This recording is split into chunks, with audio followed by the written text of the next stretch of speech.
हाय बच्चों, तो स्वागत है physics academy by DP sir में। ठीक है, तो हम लोग जो है कोणीय विस्थापन के बारे में जान चुके हैं। कोणीय विस्थापन के बारे में पढ़ चुके थे इसके पहले। पार्ट नंबर 1 वीडियो का आ गया है। अब पार्ट नंबर 2 में चलेंगे। पार्ट नंबर 2 में हम लोग को पढ़ना है इसके आगे। ठीक है, चलिए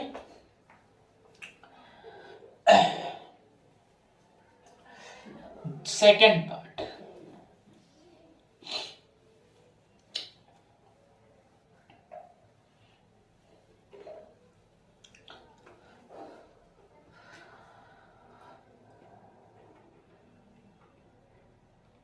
कोणीय विस्थापन के बारे में हम लोग पढ़ चुके हैं। कोणीय विस्थापन के बाद अब हम लोग को पढ़ना है कोणीय वेग। कोणीय वेग क्या होता है? ठीक है, इससे पहले हम वेलोसिटी के बारे में पढ़ चुके हैं, फिर भी हम कोणीय वेलोसिटी के एंगुलर, ठीक है, वेलोसिटी के बारे में पढ़ेंगे। देखेंगे कोणीय वेग क्या होता है। कोणीय वेग जिसको बोलते हैं एंगुलर वेलोसिटी। ठीक है, वेग के बारे में इससे पढ़ चुके हैं कि जब भी किसी वस्तु द्वारा या किसी पिंड द्वारा एकांक समय अंतराल में तय किया गया विस्थापन, ठीक है, मैं उसको एक जगह लिख देता हूं वेग के बारे में कि एकांक समय में किसी पिंड द्वारा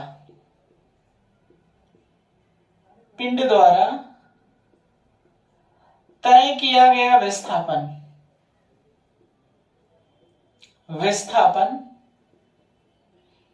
वस्तु का वेग कहलाता है। वस्तु का वेग कहलाता है। ठीक है, यह वेलोसिटी है, परंतु हमें वेग के बारे में नहीं, यहां पर कोणीय वेग के बारे में देखना है। तो जहां पर हम जो है विस्थापन लिखे हैं उस वाले पॉइंट पर कोणीय विस्थापन लिख देंगे, और जब कोणीय विस्थापन लिख देंगे तो हम जो है इस वेग को इस बार कौन सा वेग बोलने लगेंगे? कोणीय वेग बोलेंगे। तो देखेंगे कि किसी वस्तु द्वारा या किसी पिंड द्वारा, ठीक है, किसी पिंड द्वारा एकांक समय अंतराल में या एकांक समय में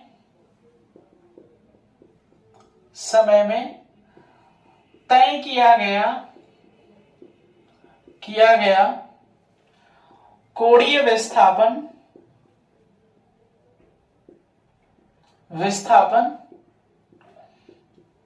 उस वस्तु का कोणीय वेग कहलाता है। उस वस्तु का कोणीय वेग कहलाता है। कोणीय वेग को ओमेगा से प्रदर्शित करते हैं। यहां पर वेलोसिटी को किससे प्रदर्शित कर रहे थे? v से। इस बार जो है कोणीय वेग को किससे प्रदर्शित करेंगे? ओमेगा से। मतलब कोणीय वेग को ओमेगा से प्रदर्शित करते हैं। कोणीय वेग को किससे? ओमेगा से प्रदर्शित करते हैं। अब हमें जो वेग बराबर फार्मूला भी हम जानते हैं कि वेग बराबर सूत्र क्या होता है, लेकिन यहां पर हम कोणीय वेग के बारे में कुछ भी नहीं जानते कि इसका सूत्र क्या होता है, ठीक है, मात्रक क्या होता है। ये सारी चीज हम थोड़ा सा यहाँ पर देखेंगे कोणीय वेग को। तो मैं वेग को मिटा देता हूं और कोणीय वेग के बारे में समझते हैं। ये चीज मैंने इसलिए लिखी थी कि इसी के आधार पर इसको मैं लिखा हूं। हर एक पॉइंट इसका सेम है, लेकिन अंतर क्या है? कौन सा विस्थापन है? कोणीय विस्थापन। तो कोणीय विस्थापन ही अंतर है, इसलिए इसको कौन सा वेग बोलते हैं? कोणीय वेग बोलते हैं। ठीक है, तो इसको मैं मिटा देता हूं, इससे कोई लेना देना नहीं है हमको। चलिए, पिंड किस पर गति कर रहा था? कैसे? वृत्ति पथ पर गति कर रहा था। तो मान लेंगे कि माना कोई पिंड है और वो पिंड r त्रिज्या के वृत्ति पथ पर क्या कर रहा है? गति कर रहा है। और r त्रिज्या के वृत्ति पथ पर गति करके पिंड A बिंदु A से कहां पर चला गया है?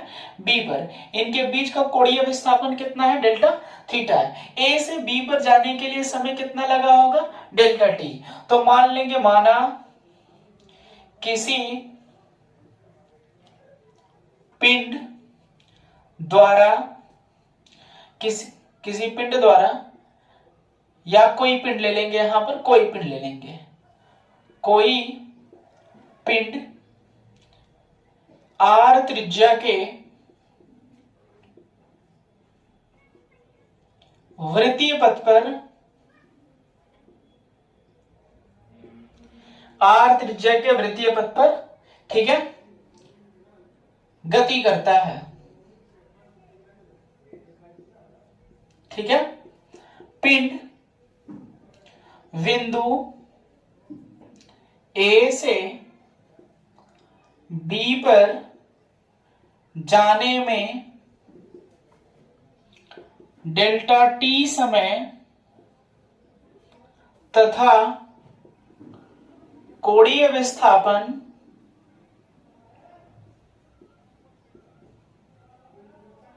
डेल्टा थीटा हो तो पिंड का कोणीय वेग, ठीक है, पिंड का कोणीय वेग ओमेगा बराबर डेल्टा थीटा बटे में डेल्टा टी, ठीक है। ये कोणीय वेग है। किसी वस्तु द्वारा, किसी पिंड द्वारा एकांक समय अंतराल में तय किया गया कोणीय विस्थापन वस्तु का क्या कहलाता है? कोणीय वेग कहलाता है, ठीक है। तो कोणीय वेग हो गया। कोणीय वेग जो है एक अदिश राशि है, ठीक है। वेलोसिटी है तो वेलोसिटी एक अदिश राशि है। अब कौन सी वेलोसिटी है? एंगुलर वेलोसिटी है, कोणीय वेग वेलोसिटी है। तो पहले इसके मात्रक के बारे में जान लेते हैं कि इसका मात्रक क्या होता है। कोण का मात्रक कल बताया गया था अगले वाले वीडियो में कि कोण का मात्रक क्या होता है? रेडियन होता है, मतलब कोणीय विस्थापन का भी मात्रक वही होगा। इसके बाद समय है, समय का मात्रक क्या होता है? सेकंड होता है। तो हम लिख सकते हैं कि कोणीय वेग का मात्रक रेडियन प्रति क्या होगा?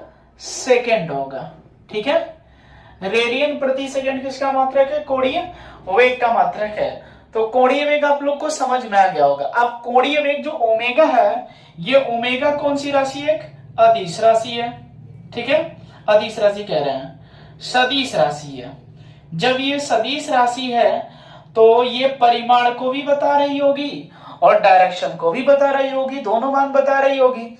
तो सदिश राशि है तो इसका डायरेक्शन कब कब कहां होगा ये हम जानेंगे कि जब ये सदिश राशि है तो डायरेक्शन के ऊपर निर्भर कर रही होगी, और डायरेक्शन के ऊपर निर्भर करने का मतलब तो दिशा जरूर बताएगी है। चलिए इस वाले पॉइंट को मैं मिटा देता हूं और डायरेक्शन को देखते हैं, ठीक है।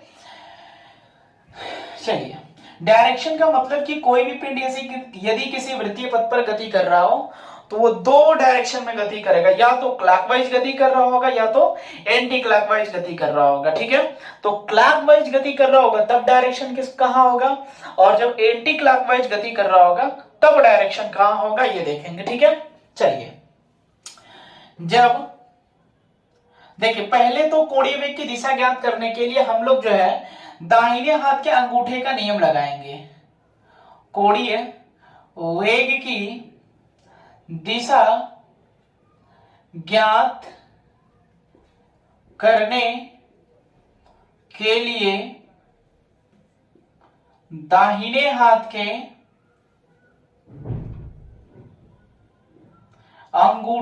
के नियम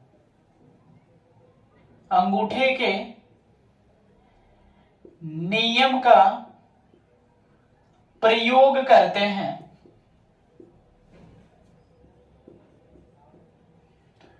ठीक है, कोणीय वेग की दिशा को ज्ञात करने के लिए दाहिने हाथ के अंगूठे के नियम का प्रयोग करेंगे तो कोणीय वेग की दिशा ज्ञात हो जाएगी। अब कोणीय वेग की दिशा ज्ञात हो जाएगी तो यदि कोई भी पिंड किसी वृत्तीय पथ पर गति कर रहा होगा तो वो दो डायरेक्शन में गति करता है। पहला, या तो वो क्लॉकवाइज घूम रहा होगा या तो वो एंटी क्लॉकवाइज घूम रहा होगा, ठीक है। तो पहला कंडीशन है कि जब पिंड क्लॉकवाइज गति कर रहा हो, क्लॉकवाइज का मतलब दक्षिणावर्त गति कर रहा हो। कौन सा? दक्षिणावर्त दिशा में गति कर रहा हो।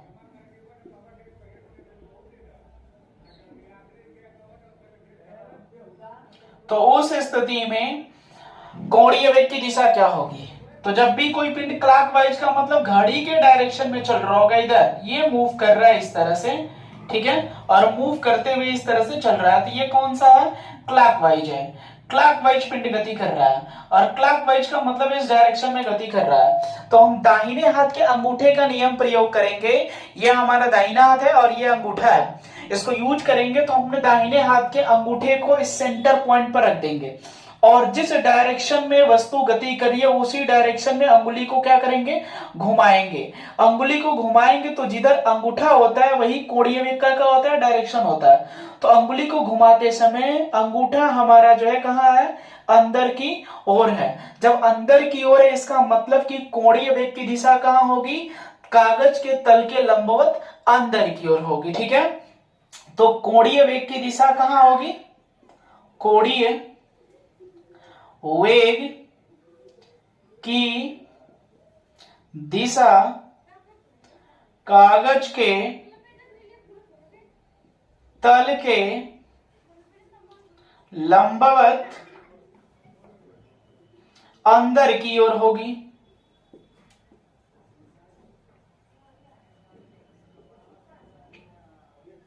ठीक है, परंतु तल के लंबवत होगी, परंतु यही पिंड जो है कागज के तल के लंबवत, अरे कागज के तल के लंबवत कह रहे हैं, ठीक है, यही पिंड एंटी क्लॉकवाइज डायरेक्शन में गति करे, मतलब वामावर्त दिशा में गति करे, तो उस स्थिति में कोणीय वेग की दिशा क्या होगी उसको भी देख लेंगे हम लोग। ठीक है, तो यहां पर मैं मिटा देता हूं इसको, और अगला हम लोग देखते हैं कि जब वही पिंड जो है किस डायरेक्शन में गति कर रहा हो, एंटी क्लॉकवाइज गति कर रहा हो। ठीक है, तो दूसरा नियम यह है कि जब पिंड एंटी क्लॉकवाइज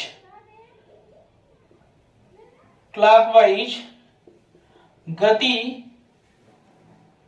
कर रहा हो तो, एंटी क्लॉकवाइज का हिंदी होता है वामावर्त। ठीक है, वामावर्त। चलिए, ये कोई वस्तु है और ये किसी वृत्तीय पथ पर गति कर रही है, और वृत्तीय पथ पर गति कर रही है तो इस वाले पॉइंट से इसका रेडियस हमने क्या मान रखा है, r, और इस बार ये इस वाले डायरेक्शन में गति कर रही है, मतलब इस तरह से ये घूम रही है घड़ी के उल्टे वाले डायरेक्शन में। जब घड़ी के उल्टे वाले डायरेक्शन में घूमेगी तो दाहिने हाथ का नियम लगाएंगे और ठीक इस पर हम रख देंगे यहाँ पर। जब यहां पर रखेंगे तो हम जिधर घूम रही है घड़ी या कोई वस्तु उधर ही अंगुली को घुमाएंगे, और घुमाएंगे तो अंगूठा कहाँ है, ऊपर की ओर, मतलब अंगूठा का डायरेक्शन ऊपर की ओर है। जब अंगूठा का डायरेक्शन ऊपर की ओर होगा तो इस समय कोणीय वेग का डायरेक्शन कहाँ है, कागज के तल के लंबवत ऊपर की ओर है। ठीक है, कोणीय वेग की दिशा, कोणीय वेग की दिशा कागज के तल के लंबवत ऊपर की ओर होगी।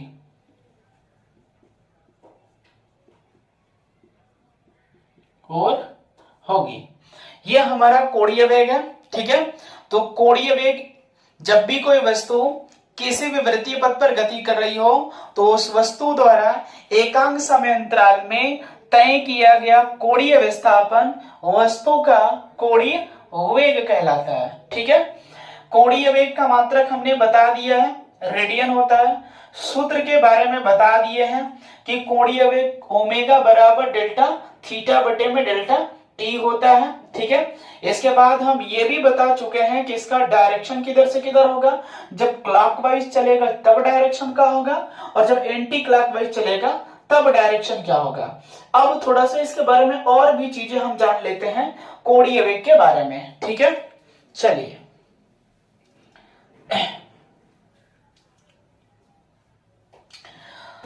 कभी कभी जो है एग्जाम में ये भी पूछ देता है कि ताक्षणिक कोणीय वेग क्या होता है। ताक्षणिक का मतलब तत्कालिक, तत्कालिक का मतलब तुरंत की घटना एकदम हमें बताई जाए। ठीक है, तो तत्कालिक कोणीय वेग क्या होगा देखेंगे, या उसको बोलते हैं ताक्षणिक कोणीय वेग,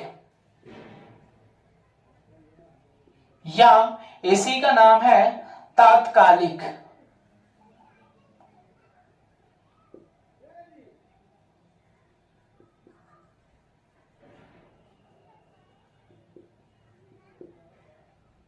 कोणीय वेग। तात्कालिक कोणीय वेग का मतलब या ताक्षणिक कोणीय वेग का मतलब बहुत सूक्ष्म समय की बात हो रही है। सूक्ष्म समय का मतलब delta T tends to zero की बात हो रही है, ठीक है। Delta T tends to zero का मतलब कि टाइम जीरो की ओर अग्रसरित है, परंतु समय का मान शून्य नहीं है। यदि समय का मान शून्य हो जाएगा तो कोणीय वेग हमारा इनफाइनाइट हो जाएगा उस स्थिति में। तो हमें यह देखना है कि delta T tends to zero का मतलब ये नहीं है कि समय जीरो है, ये है कि समय जीरो की ओर अग्रसरित हो रही है, मतलब कि जीरो से बड़ी है और एक से छोटी है, ठीक है।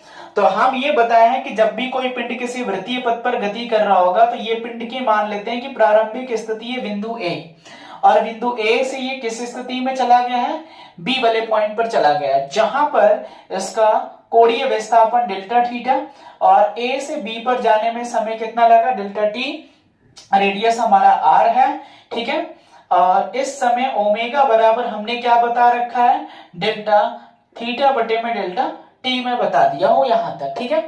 अब पिंड को ए से बी पर जाने में डेल्टा टी समय लग रहा है, और एक हम मान लेते हैं कि डेल्टा टी समय जो है कोई टाइम है, उस टाइम पीरियड को हम ले लेते हैं कितना, मान लेते हैं कि 1 सेकंड लगा है, ए से बी पर जाने के लिए 1 सेकंड लगा है, ठीक है, 1 सेकंड लगा है। और हमसे कोई पूछे कि 10.2 सेकंड पर कोणीय वेग इसका बताइए, मतलब जैसे ही बिंदु ए से चला होगा तुरंत जो है 10.2 सेकंड हो गए होंगे इस वाले पॉइंट पर। तो जैसे चलो तुरंत पूछा, मतलब ये तात्क्षणिक है। तात्क्षणिक का मतलब तात्कालिक के बारे में पूछ रहा है, तो तात्कालिक का मतलब समय भी शून्य होगा, ठीक है। और जो एंगुलर डिस्प्लेसमेंट है, कोणीय विस्थापन, वो भी कम होगा, दोनों चीजें कम होंगी। तो अब इसको हल करने के लिए, इस चीज को ज्ञात करने के लिए हम लिमिट का यूज करते हैं, और वो limit delta T tends to zero पर लेते हैं, ठीक है। चलिए देखिए इसको, तात्क्षणिक का, तात्क्षणिक कोणीय वेग। तो तात्क्षणिक कोणीय वेग के लिए हम किसका यूज करते हैं, लिमिट का प्रयोग करते हैं, ठीक है। और लिमिट का प्रयोग करने के लिए हम कितने पर, delta T tends to zero पर यूज करेंगे। तो delta T tends to zero का मतलब ओमेगा बराबर limit delta T tends to zero delta theta बटे में डेल्टा टी हो गया, ठीक है। डेल्टा थीटा बटे में डेल्टा टी, ठीक है, limit delta T tends to zero delta theta बटे में डेल्टा टी हो गया। अब डेल्टा थीटा बटे में डेल्टा टी है, टेंड्स टू जीरो है, जीरो की ओर अग्रसरित है, डेल्टा टी के जगह जीरो नहीं रखेंगे, मैं पहले ही बता चुका हूं, ठीक है। अब ये दोनों के दोनों मान सूक्ष्म होंगे, मतलब कोणीय विस्थापन भी छोटा होगा और टाइम भी सूक्ष्म होगा, और सूक्ष्म चीजों को दिखाने के लिए डी थीटा और टाइम को दिखाने के लिए डी टी का प्रयोग करते हैं, ठीक है। तो यहां पर इसको हम लिख सकते हैं डी थीटा बटे में डी टी। ये कौन सा है, तात्क्षणिक कोणीय वेग है, ठीक है। कौन सा वेग है, तात्क्षणिक कोणीय वेग है, ठीक। चलिए तात्क्षणिक कोणीय वेग के बारे में हम लोग जान चुके हैं कि तात्क्षणिक कोणीय वेग क्या होता है, ठीक है। चलिए इसके बाद हम लोग को अगला पॉइंट भी पढ़ना है, और अगला पॉइंट हमारा जो है कोणीय वेग और रेखीय वेग में संबंध है। तो पहले हम लोग रेखीय वेग के बारे में जानेंगे कि रेखीय वेग क्या होता है, तब तो कोणीय वेग और रेखीय वेग में संबंध देखेंगे हम लोग। तो अगला पॉइंट हम लोग का है रेखीय वेग, ठीक है। चलिए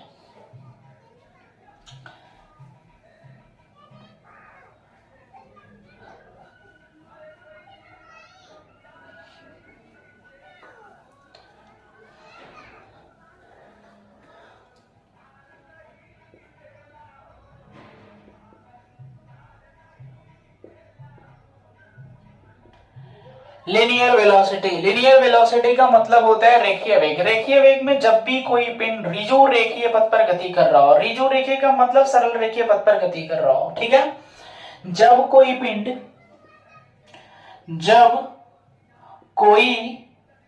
पिंड रिजु रेखीय पथ पर गति करे, रिजु रेखीय पथ पर गति करे या कर रहा हो, तो समय के साथ उसके रेखीय विस्थापन में होने वाले परिवर्तन को, ठीक है, समय के साथ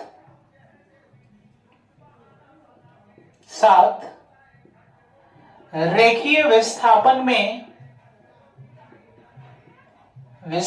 में होने वाला परिवर्तन पिंड का रेखीय वेग कहलाता है। रेखीय वेग कहलाता है। रेखीय वेग को v से प्रदर्शित करते हैं। v से किसको प्रदर्शित करेंगे? रेखीय वेग को प्रदर्शित करते हैं। किससे? v से, ठीक है। लीनियर वेलोसिटी का मतलब रेखीय वेग, और रेखीय वेग को किससे प्रदर्शित करेंगे? v से प्रदर्शित करेंगे, ठीक है। चलिए, अब कोई भी पिंड किसी वृत्तीय पथ पर या ऋजु रेखीय पथ पर गति कर रहा होगा तो मान लेंगे कि पिंड का जो है रेखीय विस्थापन कितना है? डेल्टा एस है, और बिंदु ए से या किसी भी पॉइंट से जाने में समय कितना लगा होगा? टी लगा होगा। तो हम लिख सकते हैं यदि पिंड को या पिंड द्वारा डेल्टा टी समय में रेखीय डेल्टा टी समय में तय किया गया रेखीय विस्थापन डेल्टा एस हो तो पिंड का कौन सा वेग? रेखीय वेग, ठीक है। कौन सा वेग? रेखीय वेग। रेखीय वेग का मतलब v, और v बराबर डेल्टा एस अपान डेल्टा टी, ठीक है। ये रेखीय वेग हमें मिल गया। मात्रक निकालेंगे तो बताओ, रेखीय विस्थापन है और रेखीय विस्थापन का मात्रक होता है मीटर, और टाइम का मात्रक का हो जाएगा सेकंड। तो मात्रक किसका का हो जाएगा? मीटर प्रति सेकंड। किसका? रेखीय वेग का मात्रक हमें मिल गया। अब रेखीय वेग के बारे में कभी कभी वही चीज पूछ देता है कि ताक्षणिक रेखीय वेग बताइए क्या होता है? ताक्षणिक रेखीय वेग। ताक्षणिक रेखीय वेग का मतलब कि तात्कालिक रेखीय वेग के बारे में पूछ रहा है। टाइम पीरियड हमारा जो होना चाहिए वो डेल्टा टी टेंड्स टू 0, मतलब बहुत कम समय पर पिंड का रेखीय वेग हमें ज्ञात करना है, वो भी टाइम 0 की ओर अग्रसरित है, ना कि डेल्टा टी टेंड्स टू 0 के बराबर है, ठीक है। चलिए, वही चीज है, सब कुछ वही, लिमिट का यूज करते हैं। Limit delta T tends to 0 delta S बटा में डेल्टा टी। और जब लिमिट ले लेंगे तो बहुत कम मान को बताएंगे, और कम मान ds बटा में कितना हो जाएगा? dt। तो रेखीय वेग हमारा v बराबर ds अपान कितना हो गया? dt हो गया। रेखीय वेग v बराबर ds अपान dt हो गया, ठीक है। किसी को कोई डाउट नहीं ना? चलिए, आई होप सबको समझ में आ गया होगा। इसके बाद वाली हम लोग जो टॉपिक पढ़ेंगे अगली, वो रेखीय वेग और कोणीय वेग में क्या संबंध होता है, उनके बीच में रिलेशन क्या होता है, इस रिलेशन को देखेंगे कि उनके बीच में क्या संबंध है, ठीक है। चलिए, तो आगे हम लोग रेखीय वेग तथा कोणीय वेग में संबंध का मतलब रिलेशन, ठीक है। मतलब कुल मिलाकर व्यंजक प्राप्त करना है। व्यंजक का मतलब सूत्र प्राप्त करना है। तो रेखीय वेग के बारे में जानते हैं कि v से प्रदर्शित करते हैं, कोणीय वेग के बारे में जानते हैं कि ओमेगा से प्रदर्शित करते हैं। इन दोनों के बीच में रिलेशन के बारे में जानना है, ठीक है। चलिए, मान लेंगे कि हमारे पास, लिख लेंगे, माना कोई पिंड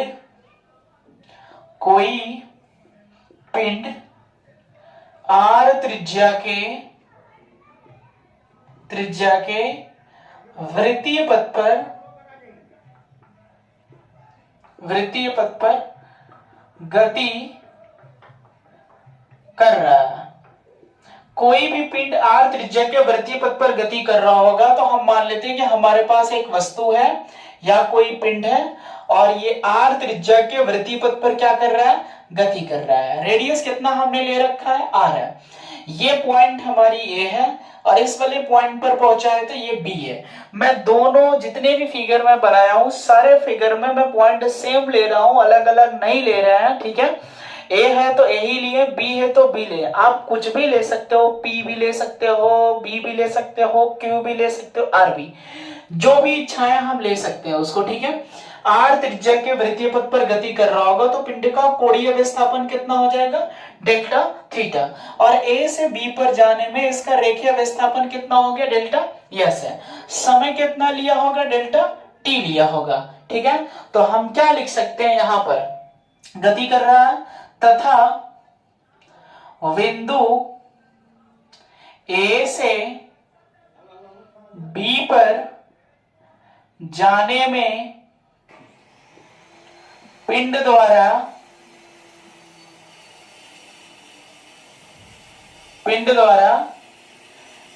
तय किया गया रेखीय विस्थापन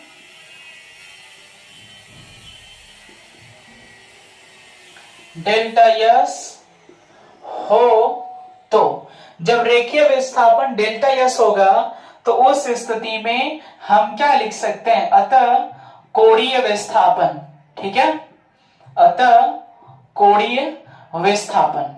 तो कोणीय विस्थापन, ठीक है, जिसको किससे प्रदर्शित करते हैं, डेल्टा थीटा से, बराबर डेल्टा यस अपन कितना लिख सकते हैं, आर लिख सकते हैं, ठीक है। इससे पहले मैं कोणीय विस्थापन के बारे में सूत्र बता चुका हूं, तो डेल्टा एस अपन कितना लिख सकते हैं, आर लिख सकते हैं। पॉइंट ए से बी पर जाने में जो कोणीय विस्थापन लिया है उसमें समय जो लिया गया वो कितना लिया गया, डेल्टा टी, और रेखीय विस्थापन भी जो तय किया होगा वो कितना तय किया होगा, ठीक है। अरे वो भी टाइम जो है डेल्टा टी ही तो लिया होगा, तो ये भी टाइम डेल्टा टी के लिए, ठीक है। तो हम लिख सकते हैं यहां पर अतः या देकर लिख सकते हैं डेल्टा थीटा बराबर डेल्टा एस बटा में आर, ठीक है। डेल्टा टी से दोनों पक्षों में भाग कर देंगे, भाग करने पर दोनों द्वारा लिया गया समय वही है, तो इसको लिख सकते हैं डेल्टा थीटा बटे में डेल्टा टी बराबर डेल्टा एस बटे में आर, और पूरे के बटा में कितना लिख सकते हैं, डेल्टा टी लिख सकते हैं। गुणा करेंगे तो डेल्टा टी इसके हर के नीचे आ जाएगा, ठीक है।